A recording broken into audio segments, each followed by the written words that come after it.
Chị xem đây có. Trời ơi trời, tai.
Vòng cục.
Như vậy này.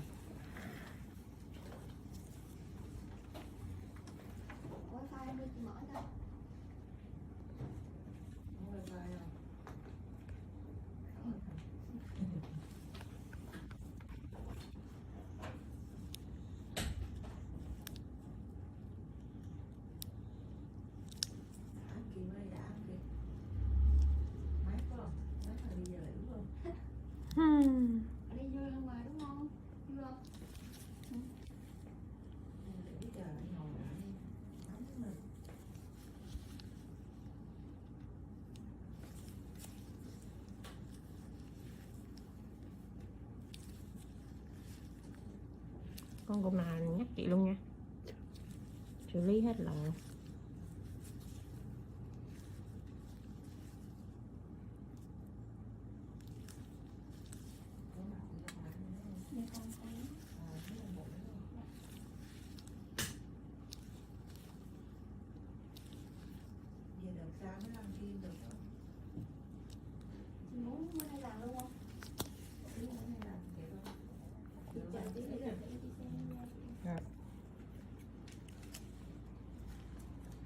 Into her house.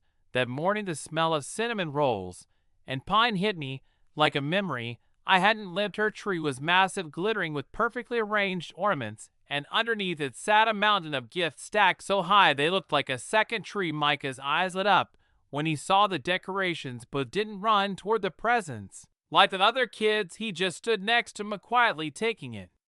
All and Zara greeted us with a stiff hug. "You made it," she said, her eyes flicking down to Micah's hand and hat. "You look cozy."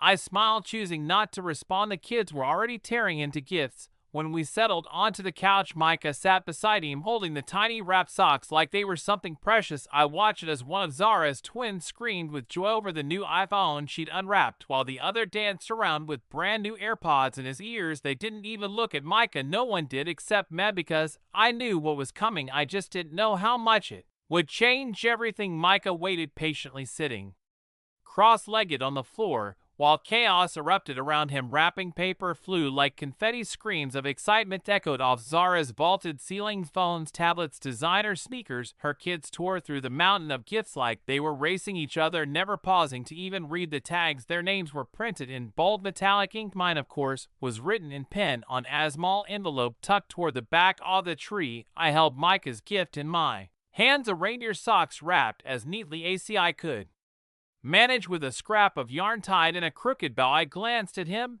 He was smiling, not the fake kind, the soft, real one he gives when he knows I'm watching. He leaned down and whispered, "Do you want to open it now?" He nodded, careful and quiet.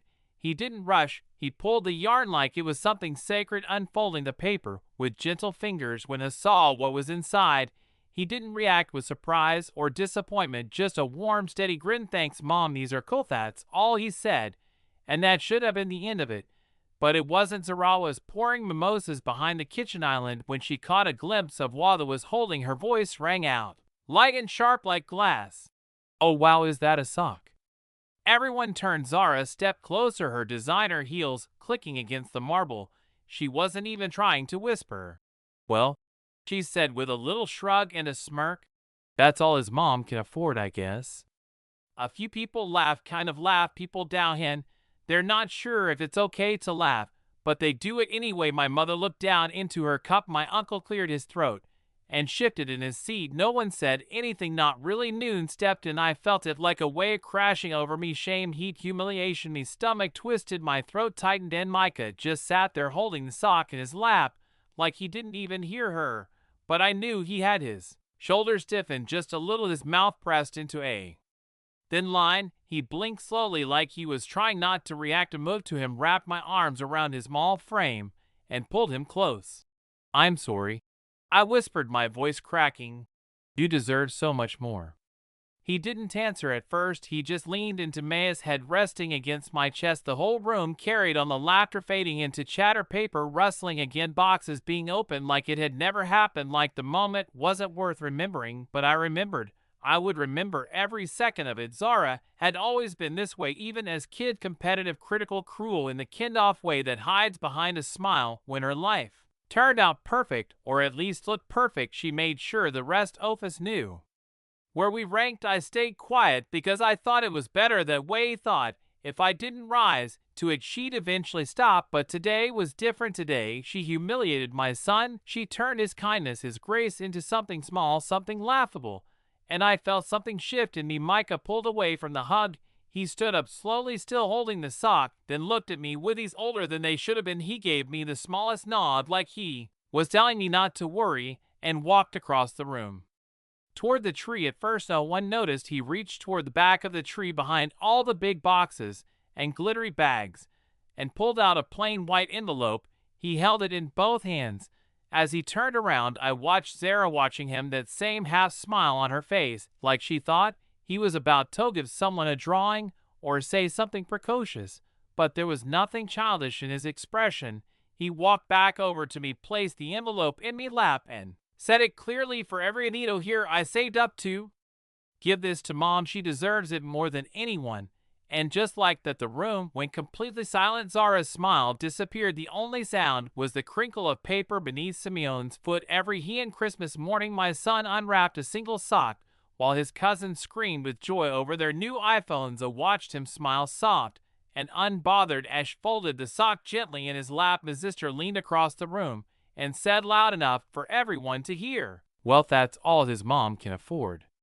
The words hit harder than I expected, not because they weren't true. I work 2 jobs, and I'm barely keeping us afloat, but because she said it in front of him like he was invisible, like his feelings didn't matter. My heart cracked in my chest as I watched his eyes flick toward me, searching for a reaction I didn't want him to see. I pulled him into my arms and held him tight, trying to shield him from the weight of her words. I whispered that I loved him, that he was the best gift I'd ever been given. He didn't say anything. He just nodded against my shoulder, calm and quiet, like